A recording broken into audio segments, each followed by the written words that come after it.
Olá, o nosso Top 5 de hoje traz novos questionamentos dos nossos inscritos e visualizadores.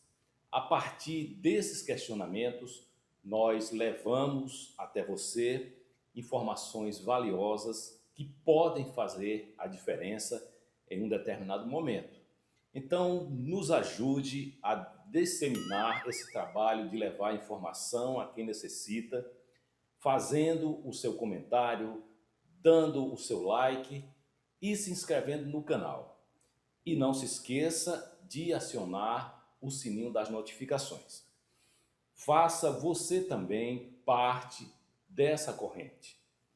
E nesse top 5 de hoje, o primeiro questionamento vem do Carlos Henrique. Ele quer saber se o fio de aterramento também vai ao interruptor. Carlos, normalmente em instalações residenciais, nós não aterramos os interruptores, até porque a grande maioria dos modelos que estão disponíveis no mercado nacional, os modelos que são fabricados por padrão, eles não apresentam partes metálicas que fiquem expostas externamente, evitando assim o contato de pessoas ou até mesmo de animais com partes energizadas do equipamento.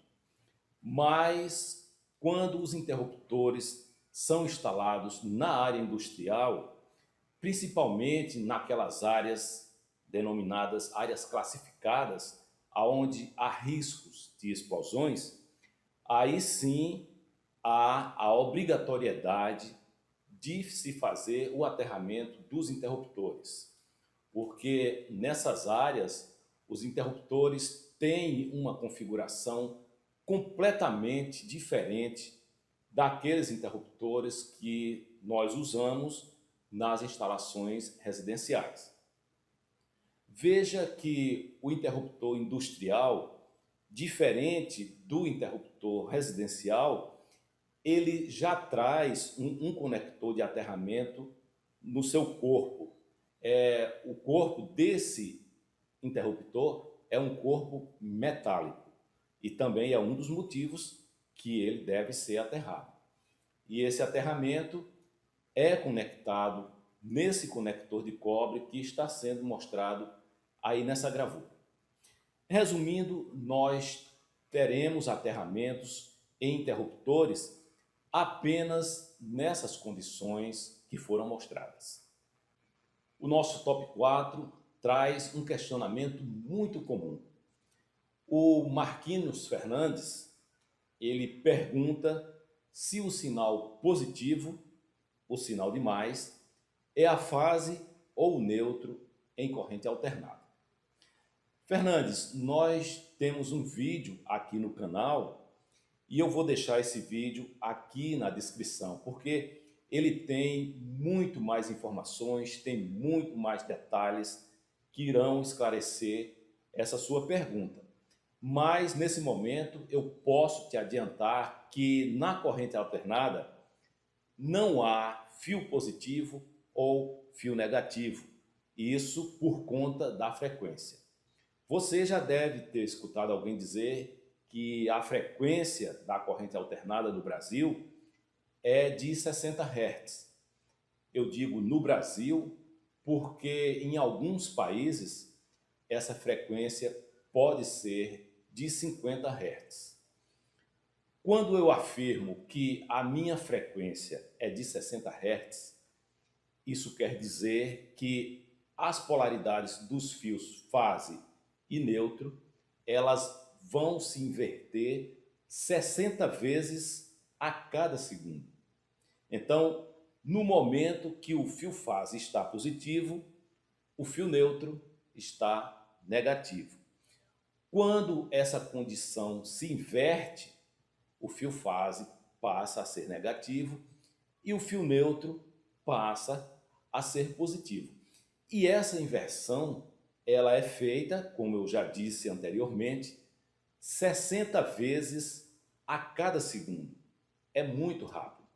Então, nós podemos dizer que não há uma polaridade fixa na corrente alternada, diferente da corrente contínua, que tem um fio positivo e um fio negativo. E essa polaridade da corrente contínua, ela é fixa, ela não se altera em momento algum.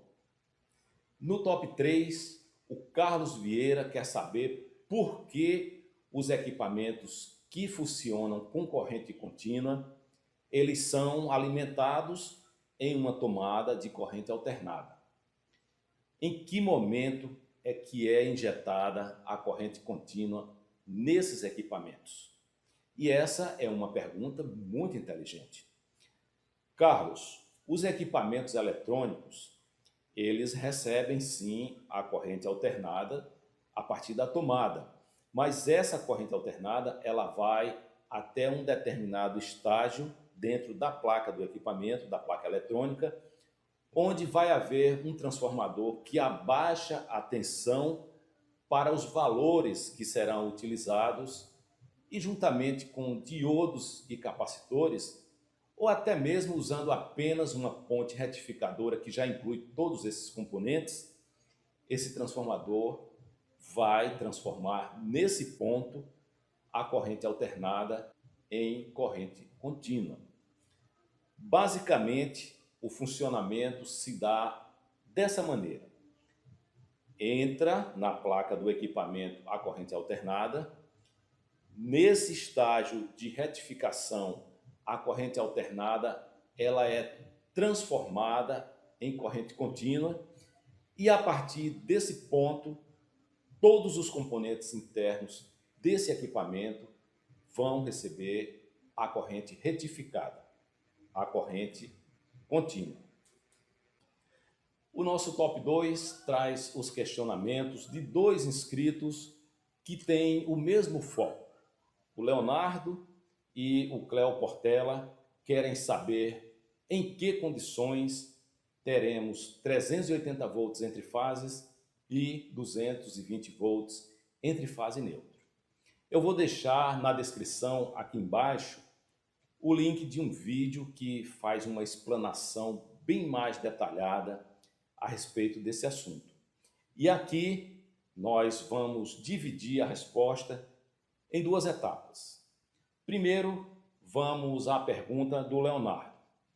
Qual o valor de cada fase no sistema 380-220 volts? Leonardo, nós temos 2 sistemas de distribuição no Brasil.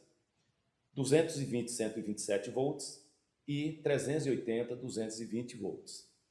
Algumas pessoas acham que nos circuitos trifásicos os valores das fases são somados, mas esses valores de tensão, eles não são valores lineares e não pode ser feito assim. Esses valores não podem ser somados. No sistema 220-127 volts, nós temos 3 fases e um neutro. A tensão entre as fases é 220 volts. Entre a fase R e a fase S, 220. Entre a fase S e a fase T, 220. Entre T e R, 220 volts. E a tensão entre as 3 fases vai ser 220 volts e não a soma de cada uma das fases. Já a tensão entre qualquer fase e o neutro vai ser 127 volts, que é a tensão trifásica dividida pela raiz de 3. 220 dividido pela raiz de 3. Para saber por que isso acontece, veja o vídeo que está aqui na descrição. Então, Leonardo, no sistema 380-220 volts, seguindo esse mesmo princípio, a tensão entre as fases será 380 volts e a tensão entre as 3 fases também será 380 volts. Se eu dividir 380, que é a tensão trifásica, pela raiz quadrada de 3, eu terei o valor de tensão do meu neutro, que será 220 volts. E isso responde, em parte, o questionamento do Cléo Portela, mas ele quer saber também em que situação teria 220 volts entre a fase e o neutro? Cleo, a tensão entre neutro e fase, ela vai variar de acordo com o sistema de distribuição que você está usando. Se o seu sistema de distribuição é 220, 127 volts, a sua tensão entre fase e neutro será sempre 127 volts. Você só terá 220 volts entre fase e neutro se o seu sistema de distribuição for 380, 220 volts. No topo da nossa lista, temos uma observação feita pelo Paulo Sérgio, que foi muito educado em informar as cores corretas que a NBR 5410 determina quando os cabos forem identificados dessa maneira. Há alguns anos foram mostrados vídeos aqui no canal com interligações de interruptores e lâmpadas. E eu, na intenção de facilitar o entendimento das pessoas leigas, coloquei cores mais vivas na representação dos fios. E em nenhum momento foi colocado em nenhum dos vídeos que aquelas cores seriam as cores determinadas pela norma. Mas, mesmo assim, foi uma chuva de críticas, tanto construtivas, como essa do Paulo Sérgio, como críticas extremamente mal educadas e extremamente agressivas. Eu fui taxado de todos os adjetivos que desqualificam um profissional, desde incompetente até burro. Mas eu entendi isso como parte de um processo que estava em andamento. E daí por diante, eu passei a utilizar todas aquelas cores que estavam determinadas pela norma NBR 5410.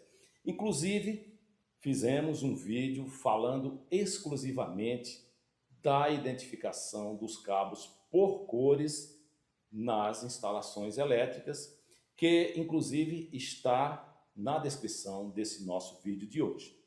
E realmente a afirmação que foi feita pelo Paulo é uma afirmação pertinente, como você pode ver aí nos itens da norma que estão sendo mostrados.